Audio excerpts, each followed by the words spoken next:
मेरा क्या कसूर था? मेरे घर भाई का क्या कसूर था? क्यों मारा इन्होंने मेरी मामा को? क्यों मारा मेरे पुत्र को? अल्लाह मेरी बहन, अल्लाह मेरी बहन। जुल्म फिर जुल्म है, बढ़ता है तो मिट जाता है।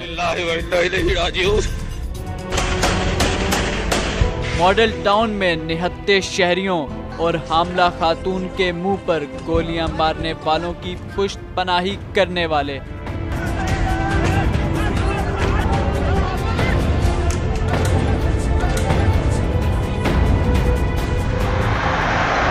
सैकड़ों गाड़ियों का प्रोटोकॉल और कहीं भी आमद से पहले अवाम को कीड़े मकोड़ों की तरह सिक्योरिटी के नाम पर उठाकर बाहर फेंकने वाले आज खुद कुदरत के इंतकाम और मकाफाते अमल से गुजर रहे हैं।